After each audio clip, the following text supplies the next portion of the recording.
This is gonna be delicious. Oh yeah. Nice piece of salmon all to myself. Oh. Got the old lady out of the house. Now in comes Parsifal, the fool of our story. Parsifal, whose name means innocent fool, somehow makes his way into the Grail Castle.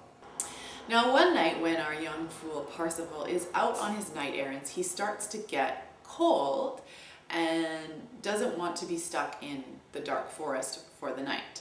So when he sees a fisherman, who of course happens to be none other than our Fisher King, doing the one activity that brings him relief from his suffering, Parsifal asks if there's any place to stay for the night.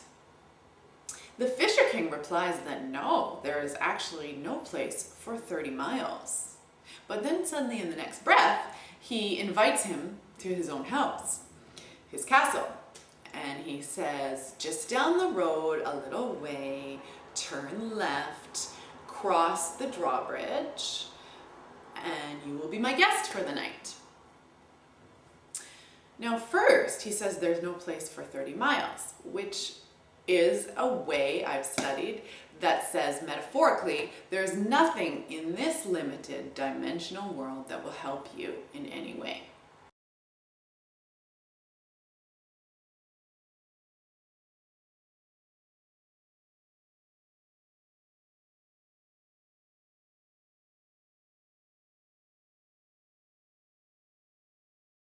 By following a very special set of instructions, a place of comfort and safety is not so far away for you. Go down the road, whatever road you happen to be on at the moment. It doesn't matter, but turn left. Which is to say, go to the unconscious world of imagination and fantasy. Now I'm taking that to mean that our bodies, when they're left dominated, they're actually right-brained, which is the creative, artistic side of the brain. The next instruction is to cross the drawbridge, which means to go from the conscious world of fact to our unconscious world of fantasy and imagination and dreams. Now, the first time Parsifal does in fact follow the instructions and makes it into the Grail Castle to witness the miraculous procession that takes place every night. But, unfortunately, he still has on his homespun outfit that his mummy made for him. And for men, the odd one may have a chance in adolescence or when they are perhaps in their 20s to become a man, a real man, and they somehow know what the right thing to say or do is when they are witnesses of this splendor of God. But for most men, like Parsifal, in fact, for virtually every modern man, Johnson says, it's too much, too soon, and the chance doesn't arise again until middle age. So off goes Parsifal for another 20-something years, rescuing fair maidens, renovating besieged castles, fighting dragons, and assisting the poor. Does this sound familiar to you guys?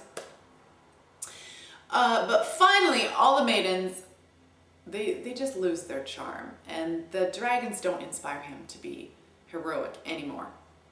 And he just throws his homespun garment in the Sally Ann bin for some other poor mother suckling bastard. One day, as Parsifal is trudging along on his horse, he comes across a group of pilgrims who yell at him, "Don't you know it's Good Friday?" No, he doesn't. He's just not that into those kind of things. However, the pilgrims persuade him to take off his armor and go for confession to a hermit living in the area. The hermit scolds Parsifal and reminds him of all his sins and mistakes, one of the biggest ones being that he failed to ask a burning question at the Grail Castle, which would have actually relieved the great suffering of the Fisher King. Parsifal finally realizes his important calling, almost like his life's duty, and he follows the hermit's advice, which is to go down the road a little way, turn left, and cross the drawbridge. The same set of instructions from 20 years prior.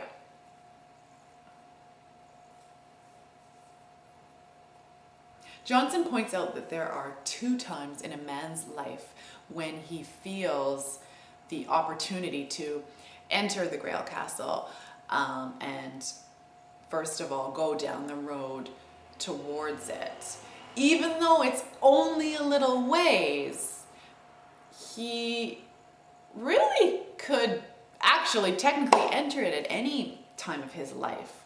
But he is actually only at his psychological and spiritual best in the naivety of his teens, or at the point of middle age when he has finally earned the right to enter. And the Catholic Church says it another way, but it holds the same meaning. The grace of God is always available, but man must ask for it to be effective. Parsifal re-enters the Grail Castle with no trouble at all, and he asks the burning question: whom does the Holy Grail serve? And he instantly receives the answer. The Grail serves the Grail King. And who is the Grail King? God. So again, God in the sense that you feel it, in the sense that you know it. What's God for you? For some of us, it's God. For others of us, it's something beyond ourselves. So, aha! And this is not an egotistical aha where you get the answer and now you're going to run and tell all your buddies what awesome you has discovered all on his own. No, this is a deeply soulful aha moment. And the aha is, that the meaning of life is not the quest for one's power or advancement, but it lies rather in the service to something greater than oneself. When we're young and we ask, what is the meaning of life? We generally are not looking for the answer beyond our ego plans or how life can serve us. So we usually don't get the answer because we're not ready for it. Carl Jung would say that we have to relocate the center of the universe from the ego to the self with a capital S. Now, what the hell does that mean? Aren't they the same thing? No, this is actually a long and painful process. Painful, painful, painful. The ego, for such a long time, has all the answers, and all of them are either totally wrong or they're just not quite right.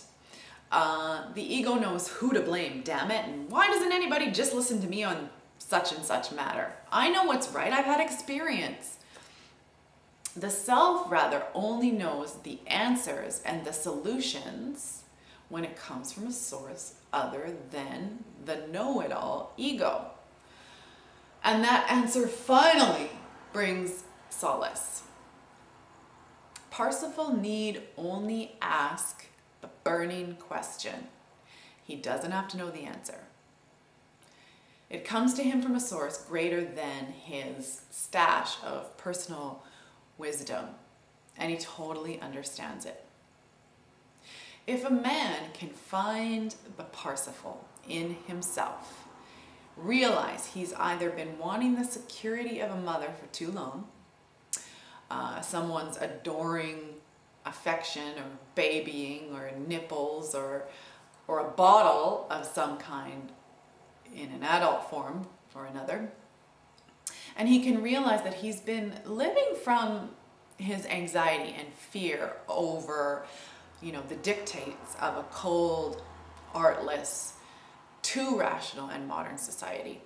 And if he can take responsibility for this natural reaction of horrible anxiety and bring that whole evolution into consciousness, he can find his way into the Grail Castle, ask the burning question, and heal his wound.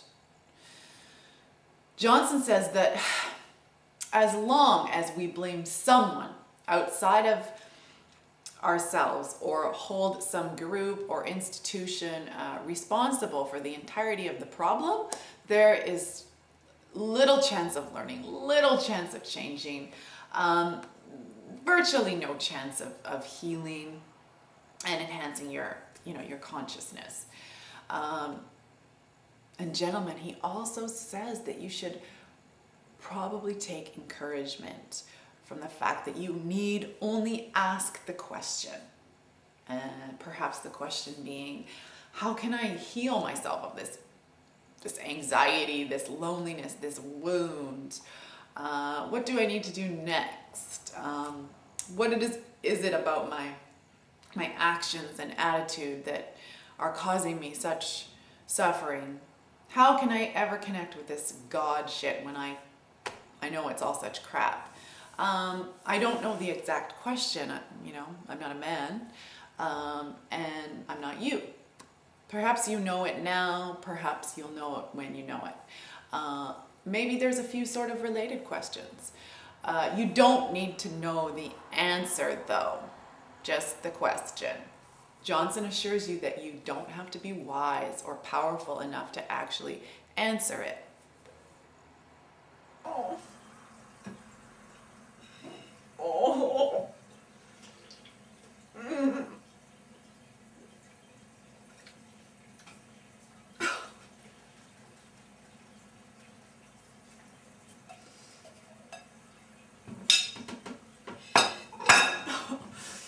Oh, God, my package.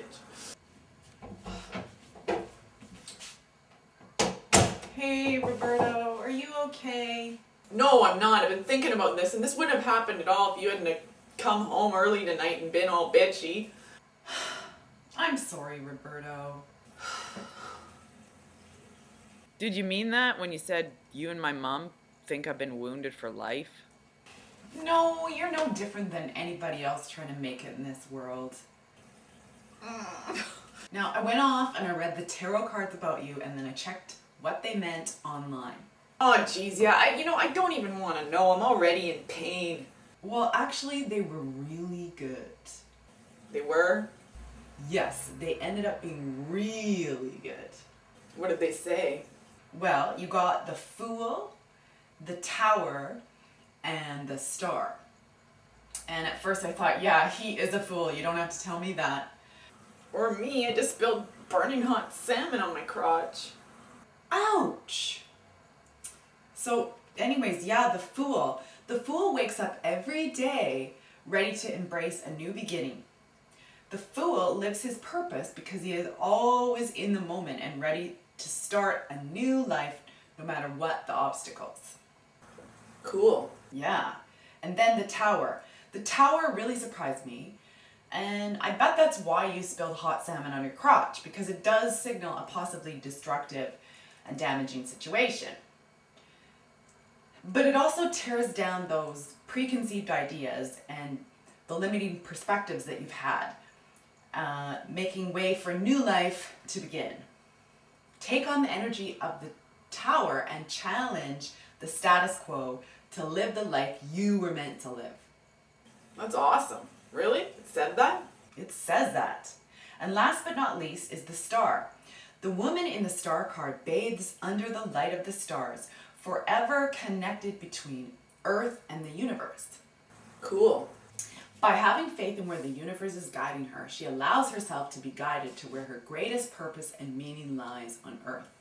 You are entering a loving phase in your life filled with calm energy, mental stability, and a deeper, better future is waiting for you. But in order to reach it, you must actually believe it's possible. That's pretty sweet. The meaning of the star card reveals that you have endured life's challenges through a difficult time, but you're now open to that healing and transformation. Cool. Your ability to let go of damaging memories has been strengthened by contact with your true self through these difficult times. Hatred, envy, bitterness have burned themselves out and no longer get in the way of your possibility for future happiness. You are now ready to forgive and forget so you can embrace new opportunities. Cool. You are transforming yourself from the old you to the new you. You may also be feeling that you finally can be the person who you truly are or want to be, rather than simply following a routine that has little meaning for you. That's awesome. Are you gonna be okay, Roberta? Do you want me to get you anything? Some beer? The newspaper? No, I think maybe I'll finish up here and put on some pants and do something with my life. Really? You can stay in there and finish your show. I'm totally cool with it. No, I've seen this one before anyhow. The answer will come from a source greater than yourself. And you'll know what I mean when you get it. Think we're done.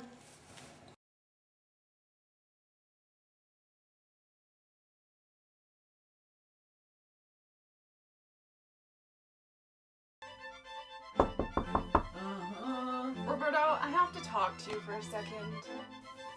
Right now? Roberto, why don't you ever look at me anymore?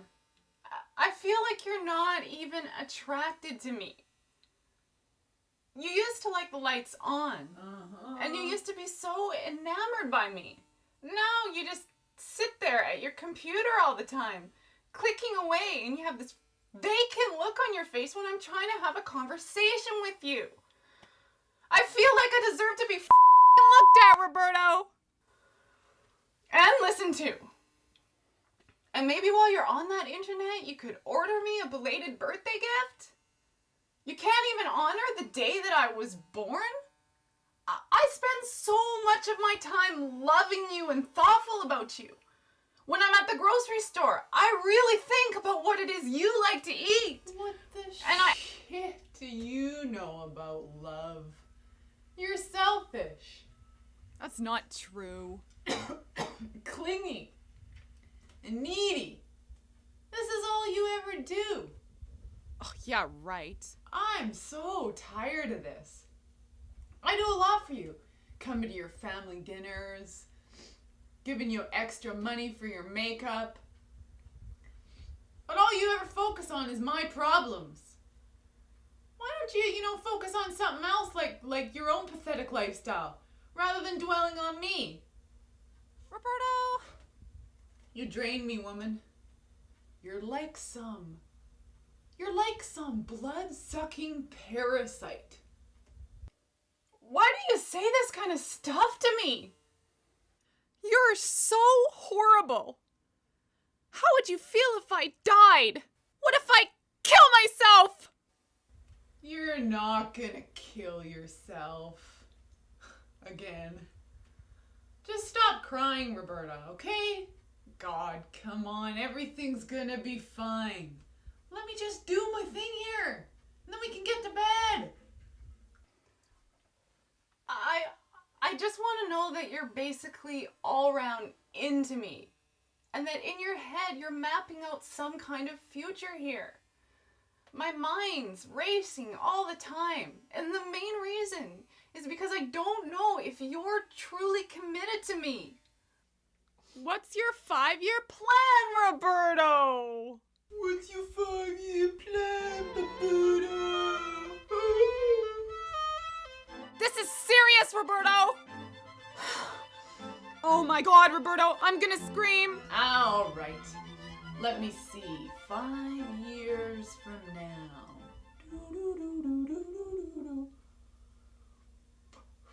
Oh, I see a lady.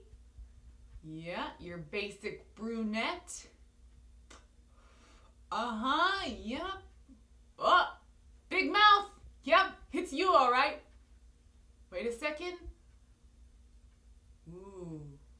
nice, decent pair of... Oh, wait, no, it's not you. Oh my God! Oh my God, Roberto! I'm seriously gonna scream, Roberto! The neighbors are gonna hear me! Ah! Ah! Ah! In 5 years, knowing my luck, I'll be stuck right here on this toilet. She'll be somewhere over there, bawling and screaming her head off. I hate you! Shut up!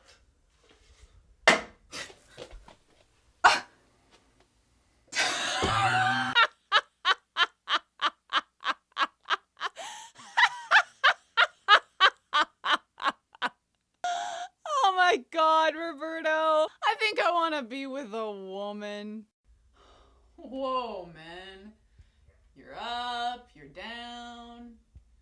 You ask me if you should wear the white one or the black one, or do you need a little color in your life?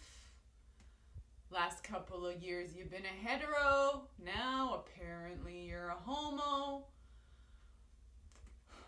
So what are you? Like, are you like a Katie Lang or more of an Anne Hesh? I don't know. Whatever. You're just too masculine for me. I mean, take a good look at yourself, Roberto.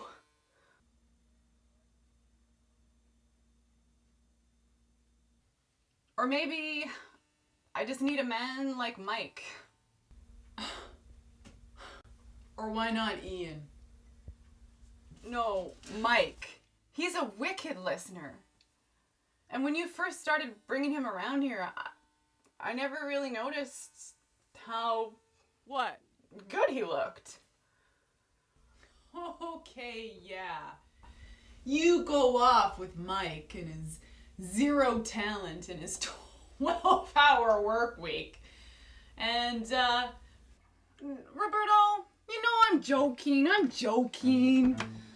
No, don't try and get in here. I locked it. Yeah. He'll buy you lavish birthday gifts and Christmas gifts and Valentine's Day gifts. And you guys will even have enough money left over for, I don't know, some hot dogs. Without a wiener. Okay then. Alrighty then.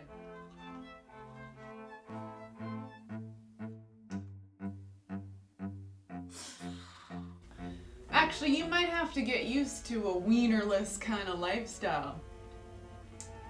There's a reason why Mike needs to listen so well, you know? You know what they say about guys with big listening skills.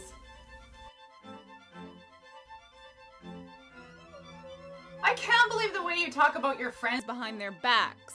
I totally wonder what you say about me when I'm gone!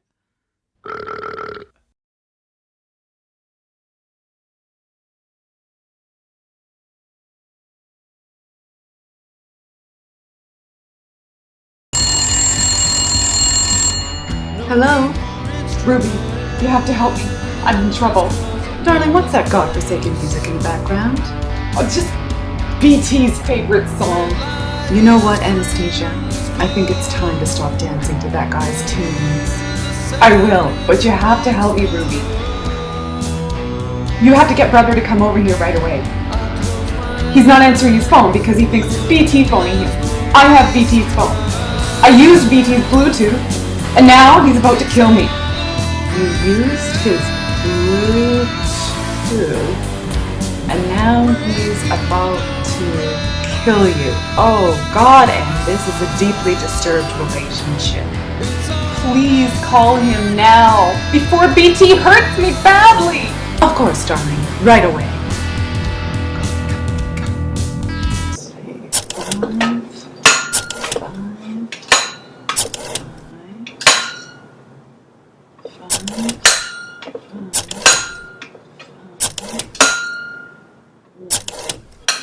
Anastasia.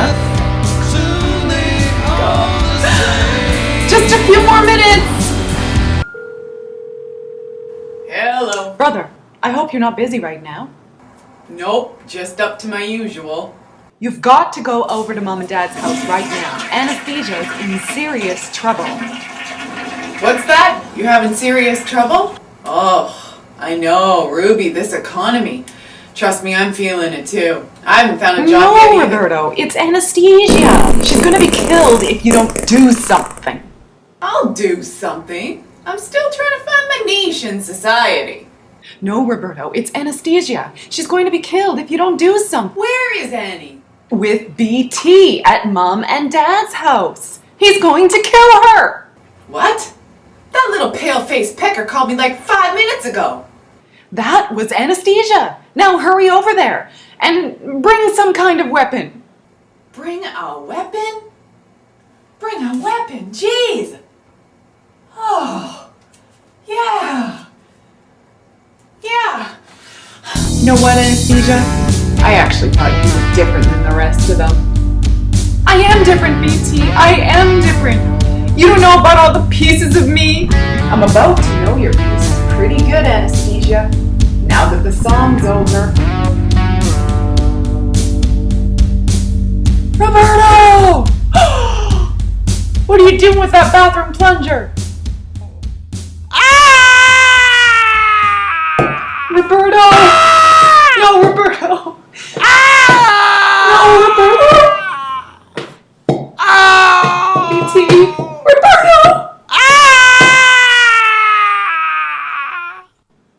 Anastasia. So, did you kill him? He's dead, yeah.